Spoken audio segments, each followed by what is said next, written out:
Nggak apa-apa. Udah. Maaf, Oke, maaf ya. baik. Nggak tahu kenapa nggak stabil sendiri. Ya, tadi Ya, sampai mana nggak kita ya? apa-apa sih. Oke, nggak apa-apa kita sedikit ulang aja bagaimana nih Oke. Om Ben pergerakan indeks harga saham gabungan minggu ini. Ya, saya sih masih melihat ada potensi untuk uji ke low yang kemarin ya di 6.900-an. Di situ area yang harus kuat bertahan ya. Kalau di situ kuat, saya rasa IHSG ada potensi untuk kembali ke atas 7.000. Tapi kalau memang tekanannya masih terlalu berat, saya rasa support berikutnya ada di 6.720-an lah. Kira-kira sekitar itu yang harus dipertahankan ya. Seperti itu. Kalau turun sampai 6.700 itu cukup dalam ya Om Ben ya. Dalam. Tapi menurut saya masih bagus ya, masih bagus. IHSG masih dalam tahap oke ya, membentuk konsolidasi lebar ya, sideways-nya lebar sekali ya. Itu yang memang jadi challenging buat kita para trader ya. IHSG-nya akan bergerak dengan zona lebar menurut saya. Oke, baik. Nah, Om Ben, kalau indeks harga saham gabungan ini kan udah mau masuk akhir tahun ya, biasa kan disebut dengan Windrest. Bagaimana nih kira-kira pergerakannya sampai Windrest nanti? Saya sih masih melihat tetap ada potensi untuk kenaikan ya untuk Windrest, apalagi kan secara historical Oktober ini selalu bagus ya. Historical Oktober selalu bagus, selalu hijau. Cuman yang perlu diwaspadai ini market globalnya ini. Ya market globalnya ini sangat nggak kondusif dan itu tentu saja membuat apa ya tekanan ke indeks kita ya. Mau nggak mau ada tekanan ke indeks dan itu yang perlu kita waspadai ya seperti itu. Dan saya juga baru lihat juga ternyata ada MA 200 ya di 6930-an ya di area situ. Nah itu menjadi area krusial nih buat IHSG kita. Makanya saya bilang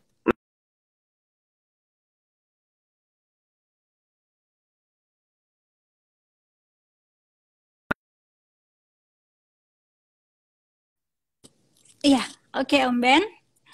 ya, Iya, dengar suara saya dengan baik. ya Iya, dengar ya. oke, baik. Nah, Om, kan ada sentimen nih harga batu bara acuan melesat nih. Apakah ini akan berlangsung lama untuk dongkrak saham-saham emiten batu bara? Kenapa memang saya melihat ya memang harga batu baranya masih bagus ya masih di atas 300 kan bahkan sempat 400 ya sekarang lagi koreksi di 380-an. Saya masih melihat ke depannya masih apa ya masih bagus ya masih bagus karena ini kan mau musim dingin ya negara Eropa mulai musim dingin ya winter is coming kan seperti otomatis mereka membutuhkan batu bara ya ke depannya sampai akhir tahun awal tahun saya rasa masih akan bagus ya saham saham batu bara. Oke, berarti congrats buat sobat investor yang masih keep saham batubara ya, ya Om Ben ya. Iya, betul sekali. Masih masih akan greget lah ini sampai akhir tahun, awal tahun masih bisa lah ya saham batubara. Oke, baik. Om, kalau misalnya saham BRMS nih sempat menguat di atas 5% pekan lalu. Bagaimana nih proyeksi selanjutnya? Saya jujur untuk BRMS saya tidak terlalu tertarik lagi karena memang sudah patah tren ya secara teknikal. Saya kan biasa menggunakan teknikal ya, saya aliran trend following untuk seperti itu. Saya rasa kenaikannya hanya untuk pantulan sementara ya, penguatannya paling sampai 190 itu maksimalnya untuk menguat technical rebound dulu ya karena kemarin dari ini ya, saya lihat dari historical dari awal September ya, ini koreksinya tajam sekali ya dan terjadi distribusi yang masif itu yang membuat saya tidak terlalu tertarik untuk BMTR dulu, lebih baik ke yang lain dulu lah. Kalau view saya seperti itu ya, view pribadi saya. Jadi kalau misalnya untuk main pendek, saya rasa masih oke. Cuman kalau untuk ngehold agak panjangan, saya rasa kok belum dulu menurut saya. Oke, jadi ada pilihan saham batubara yang lain ya Om Ben ya. Betul, betul. Om, kita akan ngebahas saham emiten yang lagi hangat nih minggu lalu ya sempat di private placement sebesar 24T yaitu Bumi ya di private placement oleh salah satu grup yang besar. Nah, menurut Om Ben bagaimana nih sentimennya saham ini? Karena kan minggu lalu itu sempat mengalami signifikan kenaikan ya dan hari ini hampir ARB nih Om Ben. Iya, saham Bumi ini memang apa ya? Menjadi saham yang disuka dan dibenci oleh retail ya. Saya kemarin lihat ya, ada yang cuan gede, ada yang loss gede ya di situ ya. Jadi ini saham yang memang fenomenal banget ya menurut saya. Nah, Sekarang permasalahannya apakah dengan private placement ini menarik ke depannya? Ya saya lihat yes menarik, ya jelas karena ada satu grup yang memang punya apa ya punya reputasi yang cukup bagus juga. Cuman permasalahannya yang terkadang kita lupa teman-teman ini sebagai trader ya, teman-teman kalau udah ngomongnya private placement itu kan kita ngomong fundamental. Nah fundamental itu berjalan secara time frame panjang.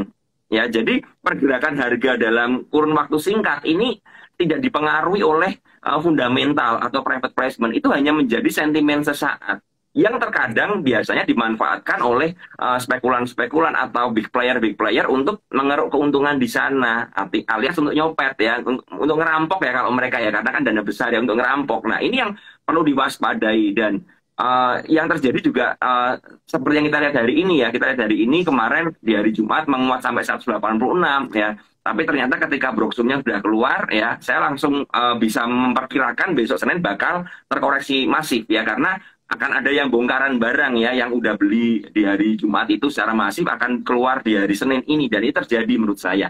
Nah, tapi kalau kita lihat untuk kedepannya bagaimana, yes akan sangat bagus sekali karena private placement ini akan membuat apa ya orang institusi yang masuk atau sesuatu yang masuk itu ya akan menguasai secara masif ya. Tapi permasalahannya mereka private placement di harga 120, sedangkan harganya 176 sekarang. Artinya apa? Artinya kalau memang kita mau ngejar di harga sekarang itu cukup beresiko, apalagi secara historikal juga ya. Penguatannya dari tanggal 30 September sampai sekarang dari harga 129 ya sudah mencapai 186. Artinya apa? Udah rally-nya terlalu tinggi. Artinya apa ke depannya? Ya kalau ada koreksi-koreksi akan sangat wajar sekali. Itu view saya. Jadi private placement ini tetap bagus ke depannya ya, karena mereka akan menguasai secara masif ya, secara mayoritas akan dikuasai lagi seperti itu untuk saham emiten bumi ini.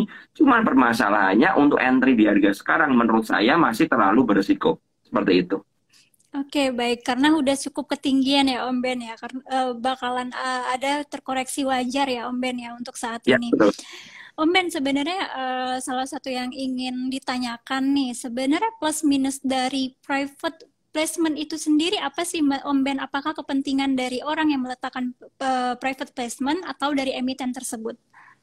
Ya, kalau kita ngomong private placement kan berarti udah ada standby buyer-nya. Beda sama red issue ya. Kalau red issue kan kita nggak ngerti apakah ada standby atau enggak. Kalau private placement itu kan udah ada standby buyer-nya. Sudah ada. Sudah ada yang mau beli. Nah, kalau memang udah ada yang mau beli, ke depannya bagaimana ya? Kita lihat siapa yang mau beli itu. Dan kita udah ngerti kan, berita udah banyak keluar siapa yang mau beli, ya kan? Seperti itu. Nah, menurut saya ke depannya akan bagus. Karena apa? Dengan adanya private placement ini ya, mereka akan menguasai lebih banyak barang yang berada di masyarakat. Ya, jadi yang ada di masyarakat akan menyusut dan mereka akan dapat lebih banyak lagi. Dan ini memudahkan mereka untuk mengontrol harga. Tapi jangan lupa yang tadi saya bilang, kenaikannya udah cukup tinggi. Ya, jadi kalau buat teman-teman yang mau nge-swing atau mau invest ya, kalau masuknya di harga 180, saya mempertanyakan kenapa masuk di 180. Waktu kemarin dikasih koreksi sampai 120, kita kemana? Kan begitu kan. Jadi waktu ada koreksi masif seperti kemarin ya justru malah kan dekat-dekat harga private placement tuh 120. Kenapa kita nggak berani beli di sana? Ya kan? Kalau udah beli di sana ya kita udah profit dong. Nah ini sudut pandang saya seperti itu soal private placement-nya Bumi. Oke, baik. Nah, Om Ben, Bumi ini sebenarnya sangat menarik untuk kita bahas ya, karena sempat banget menuju ATH-nya 8.000. Ya Om Ben ya, masih inget nggak? Nah, kira-kira dengan adanya private placement ini, ya sebenarnya masih sangat-sangat jauh gitu ya. Akan melampaui ATH-nya nggak nih Om Ben suatu saat nanti? Jujur kalau saya ngomong apakah bisa balik ke 8.000, saya sangat pesimis. Karena apa? Untuk sampai ke 8.000 market cap-nya harus segede apa? Itu kan jadi pertanyaan kan, ya kan? Sedangkan di harga sekarang aja mereka punya market cap udah gede sekali, ya kan? Kalau jadi market cap-nya ini kan sekarang kan kalau total saham Bumi sekarang 140 miliar, ya kan? Market cap-nya 22 triliun. Itu di harga sekarang. Dan nanti kalau misalnya kita berandai-andai ke 8.000 mau berapa ribu triliun kan itu menurut saya impossible banget ya. Menurut saya kita nggak perlu mikir ke 8.000 ya. Bumi ke 300 400 itu udah menurut saya udah perform banget ya. Untuk view saya ya udah oke banget, apalagi bisa sampai ke 500 ganti fraksi. Tapi untuk di atas itu saya rasa kok Ya, nggak tahu ya. Cuman mungkin ke depannya ya mungkin bisa, tapi ya mungkin ya kan kita nggak pernah ngerti kan. Tapi menurut saya cukup berat ya dengan market cap yang segede itu. Seperti itu. Oke, baik. Jadi waktu kemarin yang nyangkut-nyangkut di 8.000 ini bagaimana ya Om Ben ya nasibnya ya? Waduh, kalau nyangkutnya di 8.000 saya jujur nggak bisa ngomong ya karena terlalu jauh sekali ya, terlalu jauh ya. Jadi sekarang harganya di 170, kalau ngomong ke 8.000 itu harus beggar berapa kali kan? Itu kan berapa banyak dana yang harus dibakar ya untuk menaikkan bumi ke sana. Menurut saya itu cukup susah ya. Kalau teman-teman nyangkut di 8.000 ya saya pribadi bingung ngomongnya ya. Kalau suruh cut loss juga udah lossnya terlalu dalam ya. Jadi kalian mau mau harganya 170, mau harganya 200 juga nggak terlalu ngefek ya karena minusnya udah mungkin sudah 90%-an kan. Nah, itu sudah ya susah ya. Saya pribadi susah. Saya tidak bisa berkomentar kalau punya di 8.000 bagaimana saya nggak ngerti itu. Karena udah terlalu susah sekali buat saya pribadi seperti itu. Iya, benar. Nah, Om Ben, membahas saham bumi. Bagaimana nih sebenarnya fundamentalnya? Apakah pada saat 8.000 fundamental bumi itu benar-benar bagus ya Om Ben ya? Makanya bisa menyentuh ATH atau bagaimana nih? Dan bagaimana fundamental bumi sekarang? Kalau saya ngomong fundamental bumi di 8.000 ya, yes dulu bumi memang masuk ke dalam LQ45 ya, sangat liquid ya kan, masuk dalam standarnya LQ45. Cuman kalau ngomong fundamental ya, jika sebuah saham memang bergeraknya terlalu tinggi, udah terlalu rally ya, artinya market udah mengapresiasi harganya, udah kenaikannya udah berpuluh-puluh kali lipat ya, otomatis secara fundamental, yes fundamentalnya bagus, tapi masalahnya adalah apakah ini cukup murah untuk dibeli aliran fundamental kan seperti itu kan, fair value-nya berapa? Nah itu yang jadi apa ya, jadi concern. Jadi ini udah terlalu mahal, udah naiknya udah gila-gilaan ya. Jadi saham yang fundamentalnya bagus ya, belum tentu saham itu akan terus naik menurut saya. Karena apa? Mungkin ya, mungkin secara perbaikan laporan keuangan udah membaik dan lain sebagainya, tapi saham ini udah rally. Ya, misal kita lihat ya, bumi itu udah dari 50 ya, sempat menyentuh Iya. 240. Artinya udah naik 8 kali, sorry, 50 ke 240 berarti sekitar 5 kali lipat kan? Udah naik 5 kali lipat. Nah, dengan kenaikan 5 kali lipat ini ya, apakah kita bisa mengharapkan, oh siapa tahu bumi langsung kenaikannya 10 kali lipat. Ya secara fundamental kan bagus nih, LKA-nya membaik ya, apalagi dengan ada private placement ini ya, ada restrukturisasi utang ya kan seperti itu. Ya yes, akan membaik. Cuma jangan lupa bahwa secara historikal itu udah naiknya terlalu tinggi, udah terlalu masif. Artinya apa? Fair value-nya mungkin udah kemahalan. Ya, jadi menurut saya kalau teman-teman ngomongnya kita ngomong fundamental, tapi kita mengejar sebuah saham yang sudah bergerak, ya kalian hanya mencari pembenaran aja, ya untuk mengejar untuk FOMO, tapi ada alasan fundamental, ya kan karena udah terlalu mahal. Sedangkan menurut saya pribadi kalau teman-teman mencari yang fundamentalnya bagus dan harganya murah, tentu saja kita akan beli ketika sebuah saham itu belum rally terlalu tinggi. Nah itu yang jadi perhatian buat teman-teman menurut saya di situ. Oke, baik. Jadi sebenarnya secara fundamental bagus, tapi udah terlalu mahal ya Om Ben ya? Ya, kalau kalau ngejar di 180 menurut saya kok ya terlalu berisiko. Kalau kalau ngejar ya tunggu koreksi ya. Saya selalu punya prinsip ketika orang lain udah panik ya, maka udah panik, saya udah nggak ada yang mau beli nih. Tapi ini sahamnya fundamentalnya oke. Nah, itu justru saya ngincernya di situ. Kalau udah rally terlalu kenceng dan newsnya udah bagus-bagus semua, saya malah takut untuk ngejar karena saya khawatir ya itu ketika saya masuk pada jualan semua kan seperti itu kan ya, yang udah ngumpulin di bawah ini pasti akan jualan ketika ada pembeli yang sangat banyak kan seperti itu logikanya kan segitu. Iya, biasanya kalau udah muncul news-news yang bagus malah di situ udah deh jangan FOMO, jangan beli ya Om Ben ya karena udah Ya, pasti banyak ya yang kalau jualan. kalau saya pribadi seperti itu. Iya, baik. Nah, Om Ben, kalau emiten Bian nih, raih peningkatan laba bersih signifikan di semester 1. Bagaimana nih proyeksi saham hingga akhir 2022? Ya, untuk saham Bian secara teknikal masih sangat uptrend ya, masih bagus selama nggak terkoreksi dari 64.000 ya di area tersebut ya. Dan Bian ini salah satu emiten batu bara ya, salah satu perusahaan yang cukup oke ya, yang oke ya kan seperti itu. Dan Bian ini nggak terlalu liquid. Artinya apa? Artinya retail ini nggak terlalu banyak tertarik ya karena harganya mahal sekali kan. Ini kan mungkin emiten termahal ya menurut saya ya, ini di harga 64.000 kan, emiten termahal di bursa kita kan harganya satu lotnya. Nah ini yang membuat apa ya, tidak banyak retail yang mau masuk di saham ini. Lebih sukanya kan Bumi kan, oh, Bumi murah ya kan, satu lot bisa dapat banyak ya kan, kan seperti itu. Nah, Iya benar. itu yang menyebabkan kalau kita cek dari historical browsingnya juga saham ini sepi sepi peminat, tapi memang secara perusahaannya bagus, laporan keuangannya juga cukup oke. Bahkan saya sempat cek di perbandingan dengan beberapa emiten ya, eh, saham ini punya gross profit margin yang gede banget, 74,27% ya, yang tertinggi menurut saya di antara ITMG, PTBA, Adaro dan kawan-kawan ya. Ini memang apa ya, perusahaan ini bagus banget ya kan, bagus banget. Secara tren juga masih up, dan saya juga masih akan lihat saham ini masih bisa naik lagi. Kenapa? Karena Oh, memang harga batu bara acuannya masih tinggi. Artinya apa? Artinya masih akan profit lagi. Cuman permasalahannya, nah kita mau entry-nya tuh pakai cara apa? Mau secara fundamental atau mau pakai teknikal, ngikutin tren aja. Kalau ngikutin tren ya saya pribadi kalau ngikutin tren ya 64.000 masih kuat ya saya hold. Kalau 64.000 dia patah tren ya saya mempertimbangkan untuk exit dulu. Karena kan memang berbeda ya, berbeda point of view-nya kan seperti itu. Tapi menurut dengan harga batu bara acuan yang masih bagus dan ini menjelang musim dingin ya, dan batu bara dibutuhkan di Eropa ya untuk pemanas dan lain sebagainya ya, jelas sekali ya saham-saham batu bara termasuk Bian ini masih ada prospek untuk sampai akhir tahun paling nggak, seperti itu. oke baik. Tapi saham batu bara Bian ini udah sangat mahal banget ya untuk retail-retail ya Om Ben ya.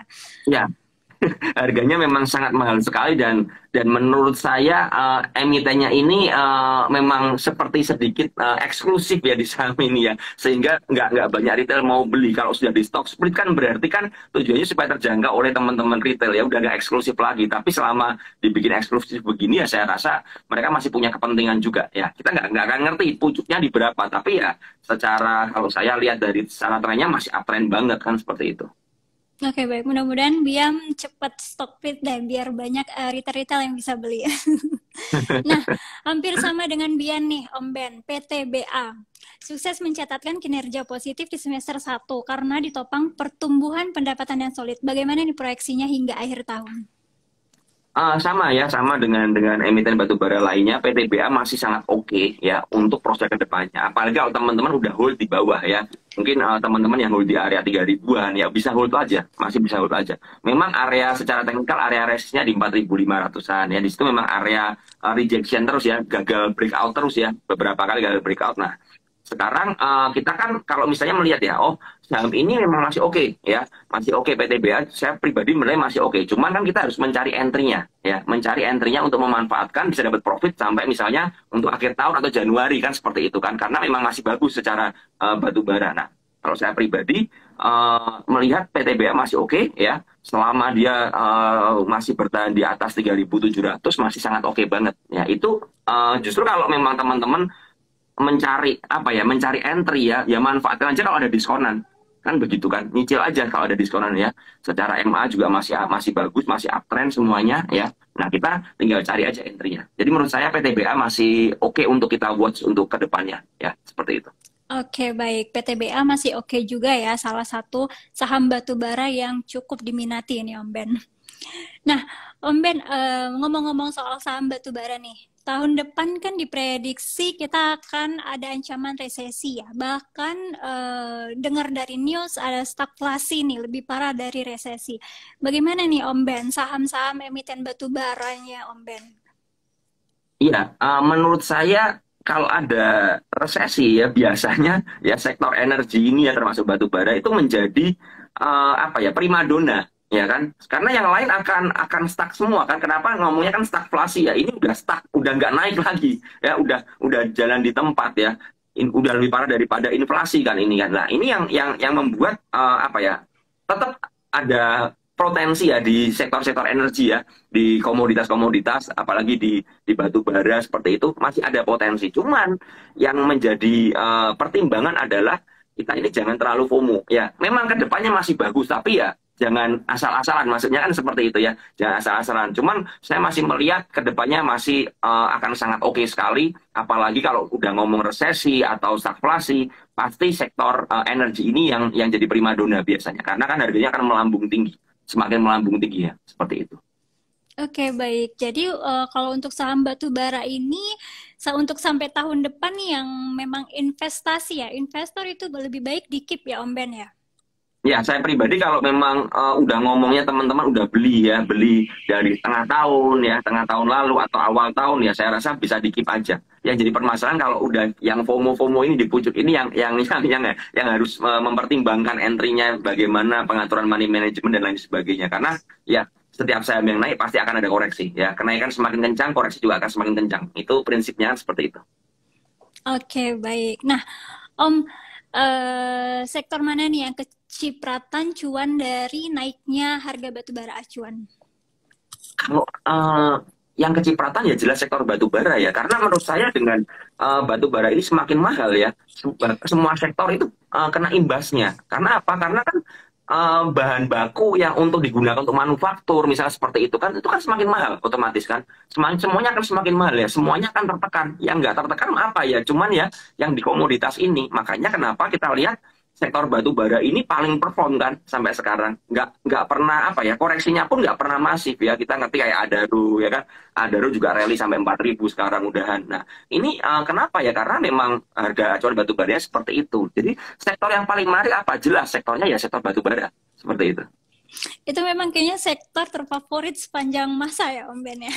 Ya, kalau sedang komoditasnya lagi gila-gilaan begini ya ini sektor yang paling favorit. Udah pegang sektor itu aja. Menurut saya seperti itu. Iya. Nah, Om, ngomong-ngomong soal sektor batu bara, kalau ITMG bagaimana, Om? Itu kan cukup tinggi juga kan harganya ya sekarang ya. Ya, ITMG saya lihat pribadi juga secara apa ya, secara chart juga masih oke. Sebentar saya lihat dulu ITMG. Ya, ITMG juga sangat uptrend ya. Cuman ya Hmm. ini kenaikannya cukup tajam ya ITMG ya. ITMG masih oke ya. Saya pribadi melihat ITMG selama di atas 40.000 ya hold aja seperti itu. Cuman memang sekarang dia lagi membentuk area konsolidasi ya karena udah kan trailnya udah kenceng kan. Jadi butuh istirahat lah, istirahat seperti itu ya selama masih di atas 40.000 masih oke. Cuman memang ini ITMG ini salah satu saham yang rally-nya paling kenceng ya. Ini saham batu bara yang luar biasa banget ya dari harga 5.000 di awal Maret ya, awal Maret 2020 ya. Saya lihat ini historikalnya di 5.000 sekarang udah 41.900 berarti ya udah sempat menyentuh 45.000. Ya oke, masih oke ya. Secara laporan keuangan juga oke ya seperti itu dan menurut saya ITMG salah satu perusahaan batu bara yang tiga besar yang oke ya, yang fundamentalnya sangat oke banget ya. Cuman ya sekali lagi ini udah rally-nya dari 5.000 ke 41.000 ya. Kita harus berhati-hati kalau ada koreksi-koreksi ya ke depannya. Tapi so far masih oke lah. Seperti itu. Iya, salah satu saham yang harganya cukup mahal juga ini ITMG. Iya. Nah, kok saham-saham mana nih dari sektor tersebut yang layak dicermati dan dikoleksi oleh investor? Tentunya yang Um, harganya masih cukup, ya masuklah gitu. Wah ini kalau ngomong sektor batu bara semua nggak ada yang masih murah ya menurut saya ya. Semuanya udah pick semua ya. Kalau kita lihat saya sih pribadi lebih suka lihat Adaro ya, Adaro ya karena secara historikal juga bagus, akumulasinya bagus ya. Saya Adaro view saya pribadi ya selama Adaro bertahan di 3.700 masih oke ya. Itu kalau disuruh milih saya pertama Adaro, kemudian ada PTBA ya PTBA. Tapi PTBA ini yang paling tidak gesit ya, gerakannya paling lelet ya menurut saya dari antara teman-temannya itu ya.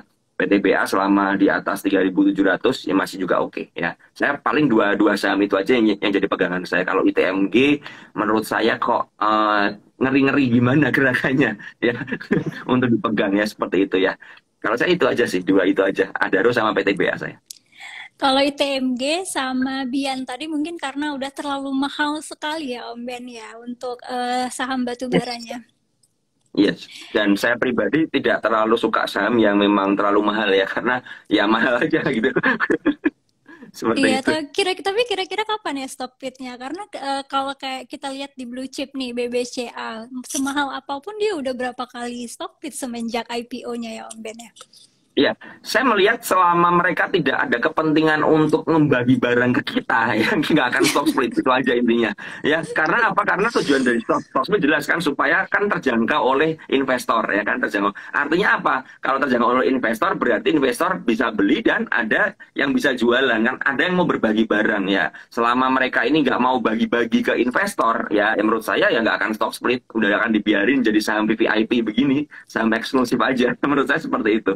Ya, berarti mereka mau cuan sendiri itu. Ya, biasanya biasanya begitu. Ya, baik. Nah, Om Ben, ada pertanyaan nih dari sobat investor. Udah banyak banget yang nggak sabar dari tadi yang nanya. Dari @b_hero61. Kalau call gimana, Om? Pemain baru perlu juga nih untuk kita waspadai.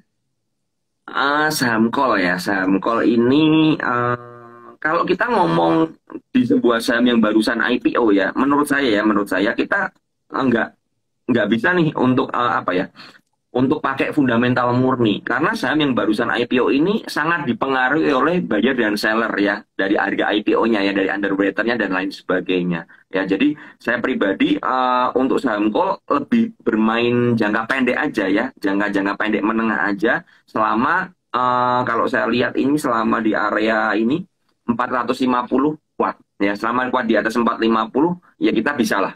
Kita masih bisa untuk lirik dari saham ini. Tapi kalau sampai jebol 450 ke bawah ya, apalagi di bawah 440, saya prefer wait and see dulu.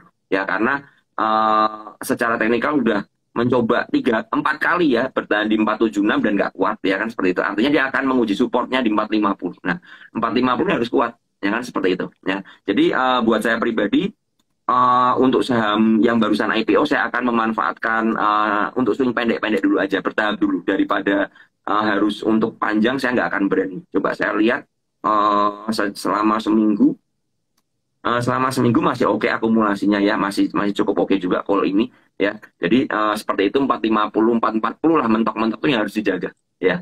Jangan beli di atas 470 lah kalau nggak mau nyangkut. Saran saya sih seperti itu aja sih. Oke, baik. Karena kemarin saham call ini sempat jadi pembicaraan juga waktu awal IPO nih, karena arah berkali-kali Om Ben. Yes, betul. Udah rame banget ini saham ini. Ya, rame banget. Nah, Om ada pertanyaan selanjutnya dari @Din Alaudin. Lucu banget namanya ya. Prospek ADMR bagaimana setelah harga batu bara acuan naik? Saya lihat ADMR masih oke kok, masih masih bagus ya, masih bagus ya. Dengan adanya, memang ADMR ini kan agak sedikit berbeda ya batu baranya ya, karena dia cooking coal kan, bukan batu bara seperti yang lain. Cuman saya melihat memang masih dijaga ya di area 1.800 ya. Belum ada buangan masif ya, artinya memang saham ini masih ada potensi ya. Sesimpel masih bergerak di area 1.800 ke atas ya, yang selama ini susah banget tembus kan. Nah, akhirnya sekarang tembus. Nah, ini 1.800 bisa jadi patokan aja. Tapi untuk kedepannya bagaimana?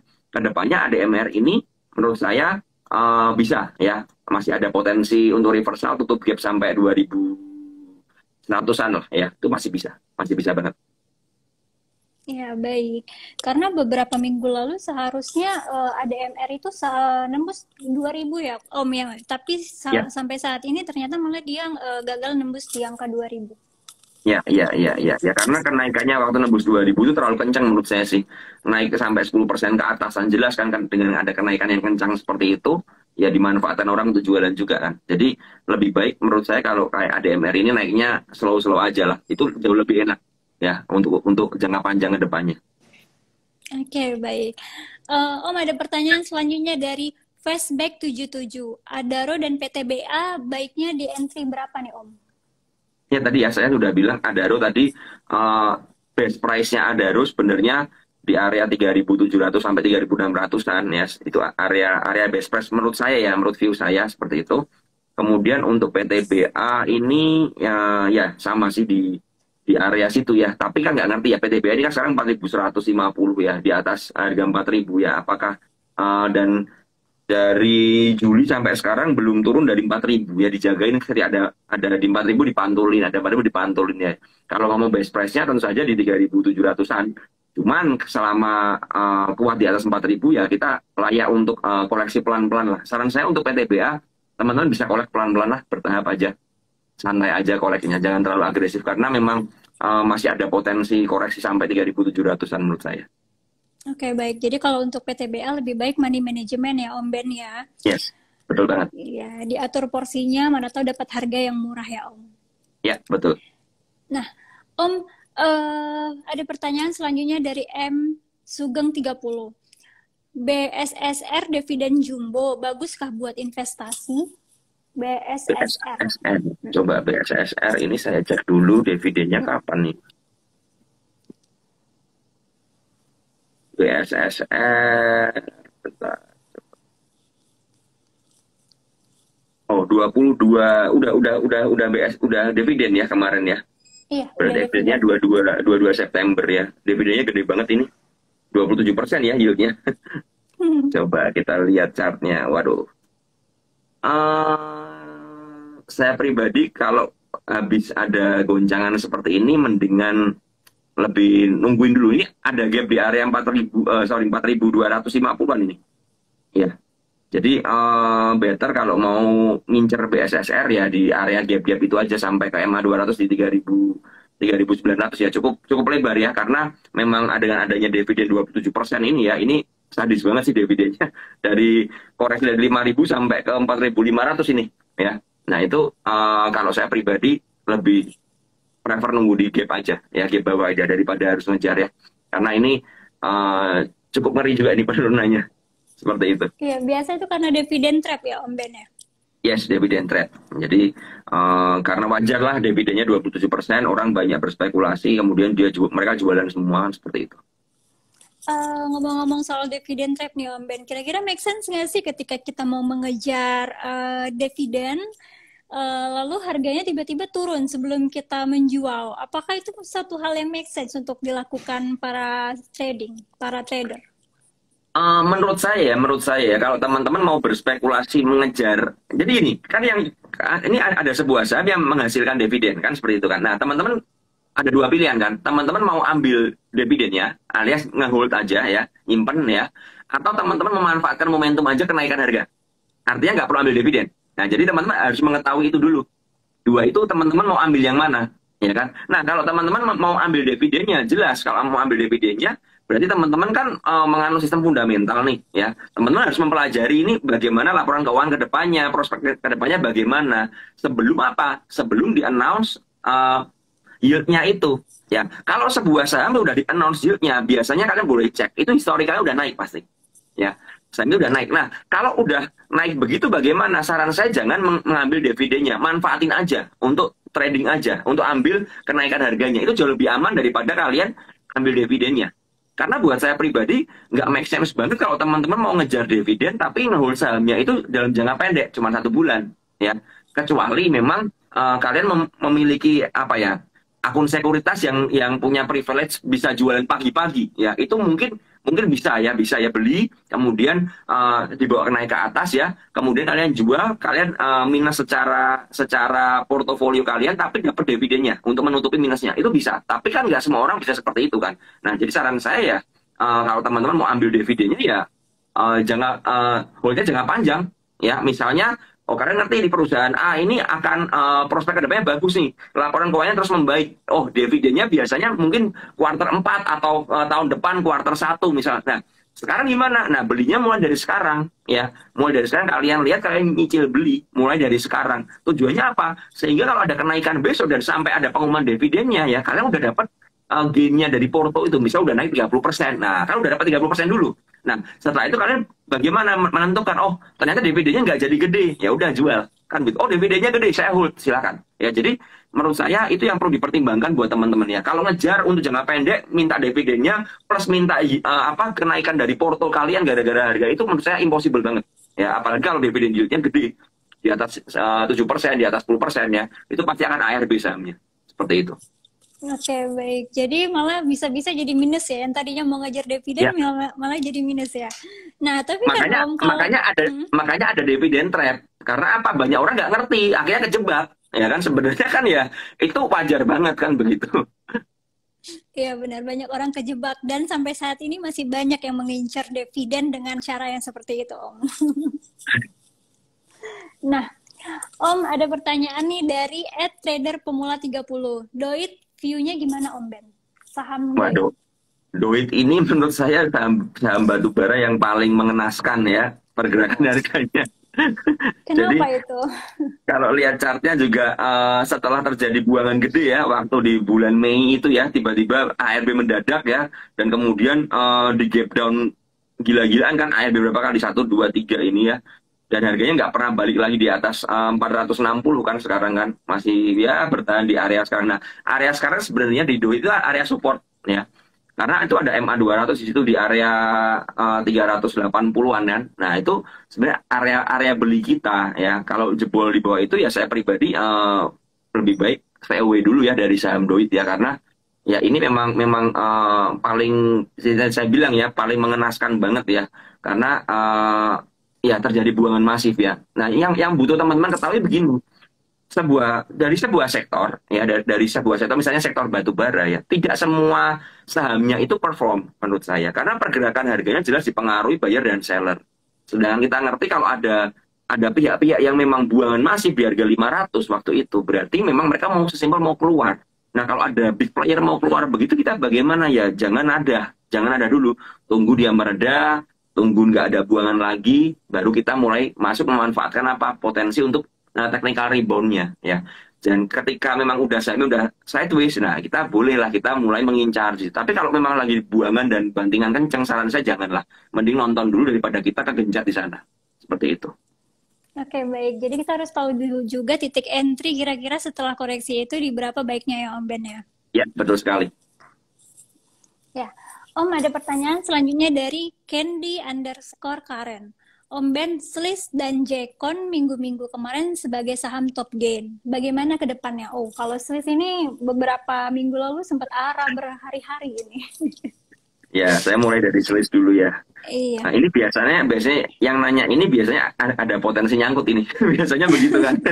Kalau nanya di saham yang udah rally biasanya apa? Biasanya kebanyakan nyangkut. Ya, semoga nggak nyangkut lah. Semoga masih mau entry. Kalau saya lihat Sliss ini masih dalam tahap distribusi ya, setelah kemarin ada kenaikan kencang ya, dan hampir tiap hari ya digoncang-goncang terus saham ini ya naikin 400, kemudian nggak kuat longsor lagi ke 370 dan akhirnya 370-nya jebol ya, sekarang di harga 350. Saya pribadi belum berani untuk masuk ke saham Sliss dulu ya untuk sekarang ya, karena jelas saham ini lagi distribusi ya seperti itu. Jadi saya lebih baik nunggu dulu aja. Nunggu dulu untuk kedepannya. Kemudian Jekon ini juga salah satu saham yang udah rally ya, udah rally kencang ya dari bulan Juli di harga 80-an sempat tertinggi di harga 240. Artinya udah ada kenaikan ya, kenaikannya udah tinggi kan, udah ada kenaikan berapa kali 3 kali lipat ya berarti ya. Nah, ini bagaimana kedepannya ya? Sekarang saya pribadi untuk Jekon belum berani entry ya. Saya akan mencoba buy on weakness di area 150 kalau memang mau berani ya di area 150 yang menjadi low-nya terakhir. Nah kalau dia jebol 150 dia akan bentuk lower low ya bisa terjadi pembalikan arah ya mulai dari uptrend ya sideways kemudian jadi downtrend. Yang perlu diwaspadai ya karena titik 150 ini penting banget untuk Jekon seperti itu. Oke, baik. Nah, Om Ben tadi ngebahas yang biasanya nanya-nanya saham ini banyak yang nyangkut. Soalnya kan Om Ben, berdasarkan pengalaman, ketika kita cut loss, besoknya arah. Iya, kenapa begitu? Karena terkadang kita cut loss di saat saham ini udah koreksi dalam. Artinya apa? Sebuah saham yang udah penurunannya dalam, biasanya ada potensi untuk technical rebound. Ya, karena orang udah frustasi semua kan. Oh, misalnya begini, let's say kita beli saham A di harga 200 nih, contoh. Sahamnya udah rally nih dari 100 ke 200, kita beli 200, kemudian dia koreksi nih ke 190. Kita masih berpikir, oh koreksi sehat lah, wajar lah koreksi, masih oke lah. Turun lagi 180, kita masih mikir, oh wajar. Turun lagi 170, kita mulai mikir dong, loh, kok udah turunnya udah dalam nih. Gue udah punya minusnya udah dalam, udah 20% lebih. Wah ini gimana nih, mulai galau kan kita kan. Besok turun ke 160. Wadah, udah gue nggak kuat lah, ini pasti udah selesai nih. Nah, kita jual. Biasanya setelah kita jual rebound. Kenapa gitu? Karena penurunannya udah dalam.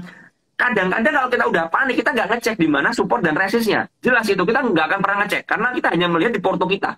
Oh, udah minus dalam nih.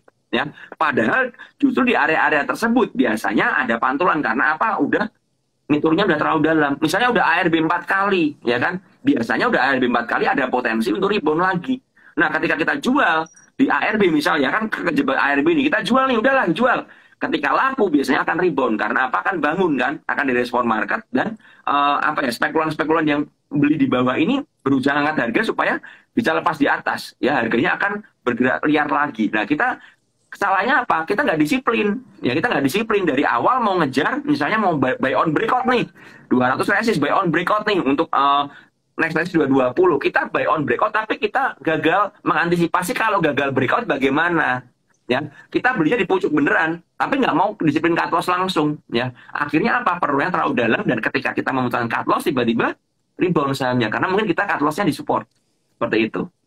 Ya benar. Jadi kalau misalnya kita mau cut loss, tetap kita lihat bagaimana titik-titiknya ya, teknik secara teknikal ya Om Ben ya. Ya. Biar nggak nyesal nanti. Nah, Om, pertanyaan selanjutnya dari @n_aris_ PTBA hold buat dividen tahun 2023 gimana Om? Lumayan menarik nih pertanyaannya. 2023 ya. Kalau mengincar gini, jadi masalahnya seperti ini teman-teman. Kalian harus mengetahui bahwa sebuah saham komoditas memiliki siklus, ya kan? Ada siklus peaknya. Peaknya biasanya kalau di batu bara ini peaknya di winter, ya kan? Setelah winter, ya konsumsinya tinggi, kemudian mulai menghangat, ya. Eropa mulai menghangat, mulai masuk musim semi. Penggunaan batu bara akan semakin turun, ya. Otomatis biasanya pemasukan dari perusahaan itu akan semakin berkurang juga, dan itu mempengaruhi ya kan laporan keuangan dan lain sebagainya, ya. Nah, saran saya kalau mau ngehold untuk tahun depan ya kita harus nunggu aja momentum ketika dia turun, jangan pas di peak seperti ini. Saya pribadi berani beli misalnya kayak PTBA di 4.000 atau 3.700. Saya akan mereview untuk sampai akhir tahun atau Januari bagaimana pergerakan harganya. Ya kan, seperti itu. Ya, bagaimana pergerakan harganya, apakah layak saya hold lagi lanjutin atau enggak, ya. Tapi kalau kita beli sekarang untuk setahun ke depan, ya, menurut saya cukup berisiko, apalagi di market yang seperti ini. Karena kita nggak pernah ngerti tahun depan ini bakal berjalan seperti apa. Ya, jadi saran saya lebih ke aman step by step aja. Ya, seperti itu. Oke, baik. Om Ben, itu tadi pertanyaan terakhir dari Sobat Investor. Nah, Om terakhir minta dong tips dan trik bagi Sobat Investor yang ingin investasi jangka panjang saham emiten batubara. Ya, prinsipnya investasi adalah kita itu beli ketika apa? Ketika dia dirasa harganya murah, ya kan? Prinsip investasinya seperti itu. Mau invest tanah, mau invest apa saja, ya kita beli ketika harganya murah. Ya, harganya nggak banyak orang mau beli, malah tapi kita melihat prospeknya masih bagus. Nah, kebanyakan dari teman-teman ini ya pinginnya invest tapi jiwa FOMO-nya tinggi, ya kan? Lihat harganya naik nggak kuat, dikejar terus, tapi dalam dalil invest. Justru saya pribadi ya, saya bisa bilang ketika saya mengincar sebuah saham dan harganya naik dan saya pingin invest, maka saya ini merasa malah rugi. Aduh, kok ini terlalu mahal buat saya belinya. Yang saya tunggu apa? Ketika mulai turun terkoreksi. Tapi saya masih melihat prospek kedepannya bagus. Nah, itu yang saya manfaatkan. Ya, jadi kalau lagi rally kencang-kencangan, gila-gilaan, saya kalau mau invest, saya akan berhenti beli. Ya, saya akan berhenti beli. Karena apa? Waduh, ini udah kencang, udah terlalu mahal. Nah, ketika harganya murah, terkoreksi, tapi masih ada prospek, ketika orang lain cut loss, ya kan? Ketika teman-teman ini pada nggak tertarik, ketika udah nggak diberitain di news dan lain sebagainya, tapi kita yakin ya, atas dasar fundamental yang kita udah pelajari dan riset, ini bakal kedepannya bagus, ya kita akan berani beli. Justru seperti itu. Justru kalau harganya turun malah seneng. Karena apa? Dikasih diskon. Ya kita kan ibu-ibu juga ya, di sini banyak ibu-ibu kan. Kalau ada belanja carinya apa? Super sale kan, kalau perlu diskon gede-gedean ya, diskon akhir tahun ya kan, minus 70% diskonnya. Kita belanja. Nah, tapi kenapa di saham kita berkebalikan? Kalau harganya mahal, kita malah belanja. Kalau harganya murah, kita malah ketakutan. Nah, ini yang mindset yang perlu kita rubah. Jadi teman-teman harus meriset dulu mana yang bagus ya, mana kedepannya bagus, kemudian tentukan entry-nya. Ya, tentukan entry. Waduh, ini diskon nih. Tapi saya yakin ini bagus, ini saya udah riset. Ya udah beli aja. Kenapa nggak berani beli? Udah riset kok, ya kan? Udah yakin kok. Berani beli dengan batasan-batasan resiko tertentu yang udah kalian ukur dan kalian ngerti bahwa kalian kuat untuk menanggungnya. Seperti itu kalau dari saya. Oke, baik. Terima kasih Om Ben. Berarti tadi kita tetap menganalisa secara fundamental, teknikal, dan riset ya Om Ben ya. Yes, betul sekali. Om Ben, terima kasih banyak untuk waktunya siang hari ini loh Om Ben. Senang sekali bisa berbincang dengan Om Ben. Dan mudah-mudahan kita bertemu lagi di lain kesempatan di program Break Time IDX Channel. Selamat siang. Dan Nah, Sobat Investor, itu dia tadi sesi berbincang kita dengan Om Ben, ya, professional trader. Nah, jadi tadi kita mengulik tentang saham batu bara, ada baiknya di hold sampai tahun depan, walaupun resesi atau stagflasi. Jadi, view untuk saham batu bara ini masih sangat menarik dan bagus ya. Nah, untuk saham-saham batu bara pilihan yang baik entry saat ini ada PTBA dan INDY tadi kurang lebih dua itu, dan untuk saham batubara yang termahal ada Bian dan ITMG. Nah, sobat investor boleh nih tonton terus IDX Channel TV dan baca web kita di www.idxchannel.com. Follow sosial media kita Twitter dan Instagram @idx_channel, TikTok dan YouTube IDX Channel, Facebook di @idxchannel.com. Nah, Sobat Investor, terima kasih ya untuk waktunya siang hari ini. Sampai jumpa di sesi break time selanjutnya. Selamat siang.